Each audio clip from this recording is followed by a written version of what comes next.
Hi friends, இன்றைக்கி fish ஃப்ரைக்கு masala எப்படி பண்ணுறதுன்னு பார்க்கலாம். ஃபஸ்ட்டு இஞ்சி பூண்டு பேஸ்ட்டு 2 டேபிள் ஸ்பூன் எடுத்துக்கோங்க. இப்போது ஒரு மிக்சியில் 5 அல்லது 6 சின்ன வெங்காயம் போட்டுக்கலாம். 2 டேபிள் ஸ்பூன் பெப்பர் போட்டுக்கலாம். 1/2 ஸ்பூன் சால்ட் ஆட் பண்ணிக்கலாம்.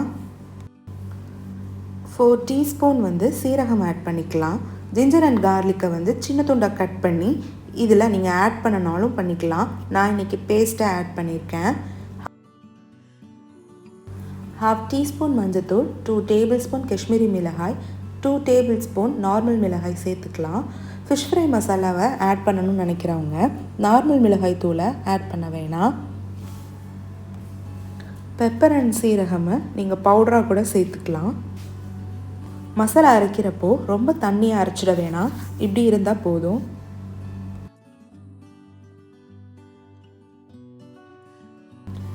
இப்போது இது கூடவே 2 டேபிள் ஸ்பூன் அரிசி மாவு சேர்த்துக்கலாம்.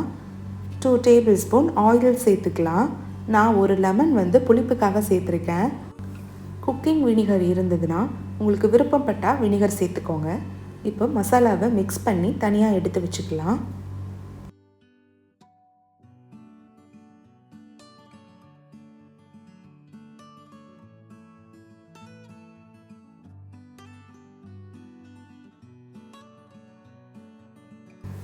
மசாலாவை மிக்ஸ் பண்ணிவிட்டு பாருங்கள். சால்ட் பத்தலைன்னா சால்ட் ஆட் பண்ணிக்கலாம்.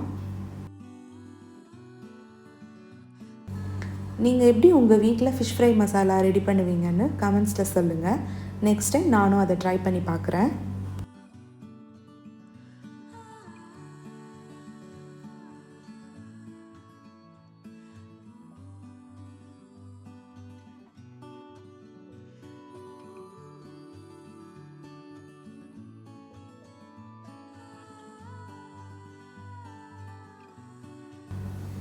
இப்போது ஒரு அயன் தவாவை நல்லா சூடு பண்ணிவிட்டு ஆயில் போட்டுட்டு ஆயில் சூடானதுக்கப்புறம் ஃபிஷ்ஷை ஒன்று ஒன்றா போட்டு ஃப்ரை பண்ணி எடுத்துக்கலாம்.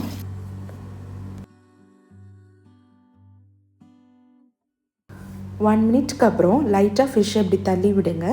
அப்படி பண்ணால் மசாலா தவாவோட ஒட்டாமல் இருக்கும். ஒன் சைடு வேகிறதுக்கு 2 மினிட்ஸ்ன்னு கணக்கு வச்சுக்கோங்க. 4 மினிட்ஸில் ஃபிஷ்ஷு ஃபுல்லாக வெந்துடும். நான் இன்றைக்கி வஞ்சரம் ஃபிஷ் எடுத்திருக்கேன். இதே மசாலாவை நீங்கள் எல்லா ஃபிஷ்ஷுக்கும் சேர்த்துக்கலாம். ரொம்ப டேஸ்டியாக இருந்துச்சு. நீங்களும் உங்கள் வீட்டில் அதை ட்ரை பண்ணி பாருங்கள். பார்த்துட்டு எப்படி இருந்துச்சுன்னு கமெண்ட்ஸில் சொல்லுங்கள்.